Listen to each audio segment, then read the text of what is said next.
हमारे YouTube channel को subscribe करें और बेल आइकन को दबाएं ताकि आपको नोटिफिकेशंस मिलते रहें। सोचते समय में क्या करने की आवश्यकता है?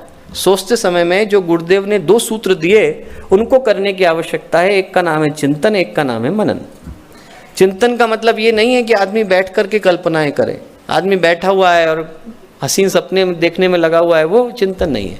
चिंतन का मतलब है कि जो गुजर गया है उसकी समीक्षा। अब तक जहां हम लोग कर चुके हैं, अब तक हमारा जीवन जहां तक पहुंच पाया है, उसकी निष्पक्ष आत्म समीक्षा, उसका नाम है चिंतन। जो गुजर गया, जहां तक हम लोग आ पाए, अपने आप से पूछना कि साहब हम लोग जहां पर हैं वहां पर ही हमें होना था कि कहीं और आ गए। हम लोगों ने अपने जीवन में जो यात्रा करी है वो सही करी है कि नहीं करी। अपने आप की ये एनालिसिस करना, अपने आप का ये मूल्यांकन करना, अपने आप का ये निष्पक्ष समीक्षा करना कि साहब हम लोग जहाँ पर हैं वहीं पर हमें होना था, कहीं और गलत जगह पर तो नहीं आ गए। इसका नाम है चिंतन। समीक्षा करने में 2 दिक्कतें आती हैं दोस्तों। एक दिक्कत तो यह आती है कि हम लोगों में से हर व्यक्ति, मैं अपने आप को भी इंक्लूड करूँ, हर एक को कहूँ, हम लोगों के लिए हम लोग पब्लिक ओपिनियन हो जाते हैं। हम लोगों को जो समाज कहता है हम उसकी तरह से गाइड हो जाते हैं। हम लोगों का अपने प्रति मंतव्य नहीं रह जाता। इतनी ज़्यादा साइकोलॉजी स्ट्रांग है कि जैसा भीड़ कहती है आदमी वैसा करने लग जाता है। आप लोग देखो, एक प्रयोग करके देखिए। आप कोई व्यक्ति जा रहा हो और उसके 20-20 मीटर पर आप एक अपने दोस्तों को खड़े कर दीजिए, 15-20 लोगों को खड़े कर दीजिए और हर एक से कहिए कि साहब जब व्यक्ति यहाँ से ऊपर से प्रणाम करके निकले और प्रखर प्रज्ञा तक पहुँचे, 10-10 मिनट में 10-10 मीटर पे एक व्यक्ति खड़ा हो जो उससे पूछे साहब तबीयत खराब है क्या, थोड़ा खराब सी लग रही है। 15वां व्यक्ति पूछेगा, आदमी को बुखार जैसा लगने लगेगा, साहब कहीं बुखार मुझे सच में तो नहीं आ रहा। इतना ज़्यादा आदमी हम लोगों को दूसरा कहे कि साहब आप अच्छे लग रहे हो, हमारा चेहरा खुशी से खिल उठता है।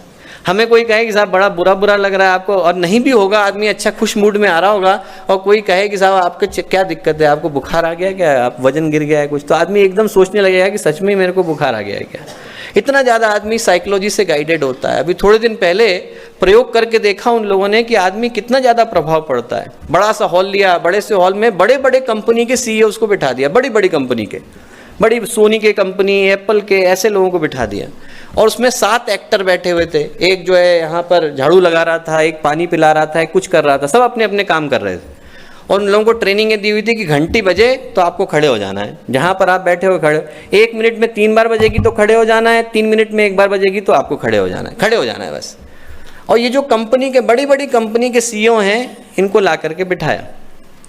मैक्सिमम, अधिकतम एक व्यक्ति जो रजिस्ट कर पाया वो 4 बार तक कर पाया। चौथी बार के बाद जब उसने देखा बाकी लोग खड़े हो रहे हैं तो वो भी खड़ा हो गया।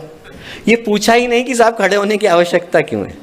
इतना ज़्यादा दूसरे की साइकोलॉजी का प्रभाव पड़ता है कि यदि सब कर रहे हैं तो हम भी करने लग जाते हैं, और इसका अच्छा भी प्रभाव पड़ता है, बुरा भी पड़ता है। लोग अच्छा काम कर रहे हो तो आदमी अच्छा करने लग जाता है, बुरा कर रहे हो तो बुरा करने लग जाता है। दूसरे की साइकोलॉजी का प्रभाव पड़ता है।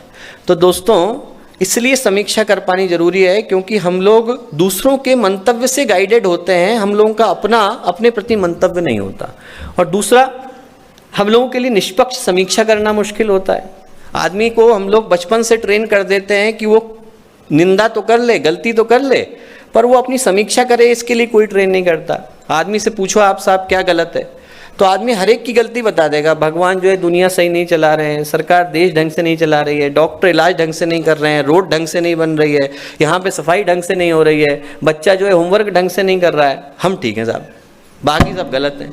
आदमी जो है अपना नहीं कर पाता पर बाकी का कर लेता है। इसलिए क्या है, गुरुदेव ने कहा कि आत्म समीक्षा जरूरी है कि जब तक जो भी 15 मिनट का समय हमें मिले उसमें बैठ करके अपने मन के अंदर टटोलने की आवश्यकता है कि साहब बाकी दुनिया जहाँ चल रही पर हम कहाँ चल रहे हैं, हमारी यात्रा किधर को हो रही है, हम लोगों के जीवन की दिशा क्या है। हम दूसरे को जो बोल रहे हैं वो सब बहुत अच्छी बात है, हमने बहुत अच्छी अच्छी बातें सुना दी, पर इनका कोई मूल्य नहीं है यदि मेरे जीवन के अंदर उनका कोई विकास नहीं हो रहा। यदि मेरे जीवन के अंदर वो बातें नहीं आ रही हैं तो बातें थोती हैं, उनका कोई मूल्य नहीं। गुरुदेव ने कहा जब तक हम लोग अपने अंदर में उतर करके इस बात को महसूस नहीं करते हैं तब तक संभव नहीं। चिंतन का मतलब है अब तक जो हो चुका है उसकी समीक्षा। और जब हम अपनी समीक्षा करेंगे दोस्तों तो 2 चीज़ें निकल करके आएंगी। एक निकल करके आएगी कि हमारे व्यक्तित्व में कुछ ऐसा आ गया है जो नहीं होना चाहिए था, उसको हटाना, उसका नाम है आत्म परिष्कार। और हमारे जीवन में कुछ ऐसा आ जाए जो आ जाना चाहिए था, हमें लगता है कि ये गुण हमारे अंदर होना चाहिए था पर नहीं है, उसको डालना, उसका नाम है आत्मनिर्माण। जो चीज़ नहीं थी, जो चीज़ जरूरी नहीं थी आ गई है, हटा दो। जो चीज़ जरूरी थी और नहीं आई उसे ले आए।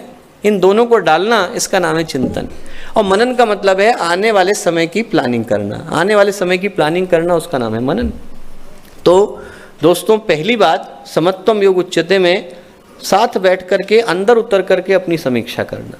दूसरी बात जो करने की आवश्यकता है कि कहा संतुलन की ओर जा रहा है पर इशारा समर्पण की ओर है। दोस्तों, हम लोग संतुलन को इसलिए उपलब्ध नहीं हो पाते क्योंकि हमारा मन लगातार द्वंद्व में। हमें लगता है कि ये वाला पथ लें कि वो वाला लें, हम लोग समाज का काम करें कि भगवान का काम करें।